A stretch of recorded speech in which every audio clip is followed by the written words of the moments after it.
They've done it. A critical lifeline for our nation's most vulnerable, severed by a quiet budget cut.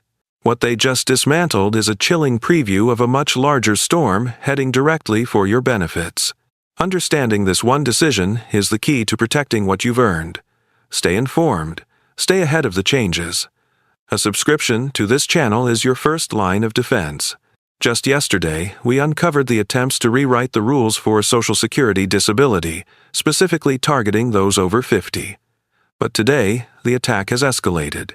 This isn't a proposal, this is a reality.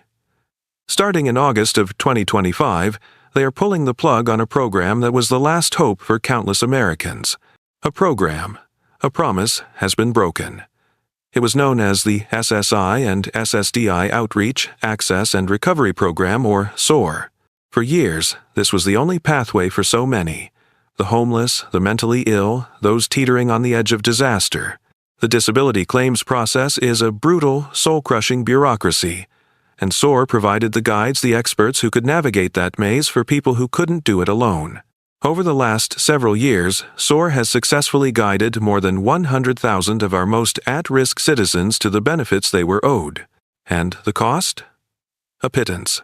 A few $1,000,000 a rounding error in the federal budget, but that was too much. The message from Washington is now chillingly clear.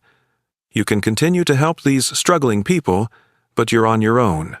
They've washed their hands of the problem, tossing the burden onto states that are already bleeding from 1,000 other cuts. And we all know what happens when these programs lose their federal spine. They wither and die. So when the government steps back, the people must step forward. This is where we draw the line. This is where we become the safety net. If you know someone in this battle homeless, facing mental or physical illness, someone who desperately needs to file for SSI or SSDI, it now falls to us. Remember, SSI, Supplemental Security Income, is that crucial lifeline. It's not from the Social Security Trust Fund. It's a needs-based program for the disabled or those 65 and older with virtually no resources. The maximum federal payment is $943 a month. But it's more than just a check. It unlocks the door to Medicaid, to help with Medicare premiums. It is the difference between survival and utter despair. But make no mistake, this is not an isolated event. It is a single battle in a much larger war being waged against the benefits Americans have earned and depend on. The cuts to the SOAR program are just the first tremor before the earthquake. Look at the battlefield. They're coming for housing, with talk of 43% cuts to HUD.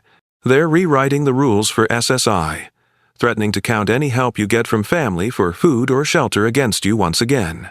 They're planning a $1 trillion slash to Medicaid, a gutting of the SNAP food program, a $500 billion raid on Medicare, authorized by the PAYGO system that the architects of Project 2025 have been waiting to trigger.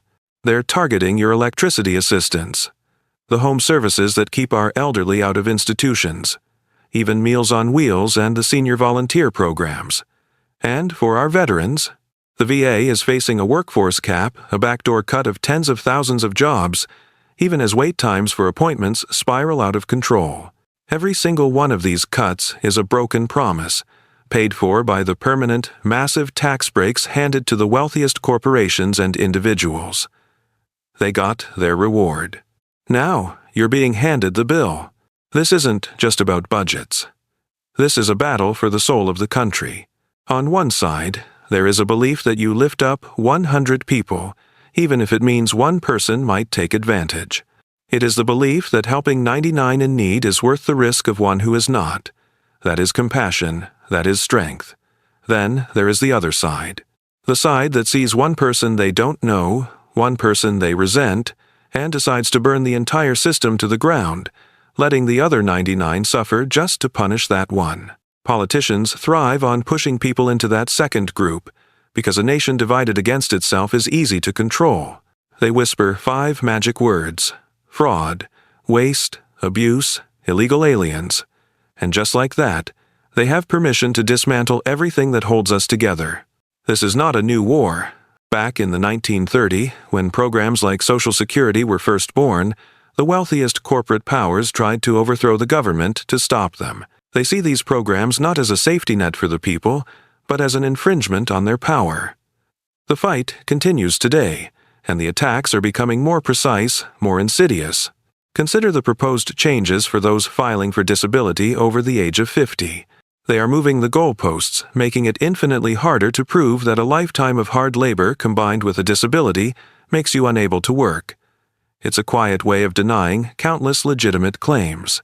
And, for those who rely on the small extra benefits from certain Medicare Advantage plans, those grocery cards, those over-the-counter allowances, that program is being eliminated for many, disappearing on December 31st. Another lifeline cut, leaving seniors to wonder how they will fill the gap as food stamp programs are also gutted. And what happens when you try to get help? When you call the Social Security Administration, you are met with silence. They have slashed staffing to its lowest point in 50 years. This isn't an accident. It is a strategy. It's called bureaucratic disenrollment. They make the process so impossible, so frustrating, that millions of people who are 100% eligible for benefits simply give up. They are denied not by law, but by attrition. But you must not give up. You must fight back with knowledge. If you call Social Security to file a claim and cannot get through, document it. Take a screenshot of your call log. Write down the date and time. When you finally do get through, even if it's a month later, you demand what is called a protective filing date. You tell them you tried to file in the previous month, and that is when your benefits must begin. Do not let them steal a single dollar that you are owed. And for anyone who believes their rights to spousal or divorced spouse benefits can be signed away in a courtroom, let this be perfectly clear. If you were married for 10 years or more, you are entitled to those benefits. No local judge, no lawyer, no piece of paper from a divorce decree can strip you of a federal benefit you have earned. It is the law. The system is being designed to make you feel powerless and alone. But you are not alone. The greatest defense against these tactics is shared information and a united voice. The first step in any fight is to be armed with the truth. Share this information with those who need it. Ensure your voice is heard and your experiences are seen in the comments below. And subscribe to stay on the front lines of this battle for the benefits you earned and the future you deserve.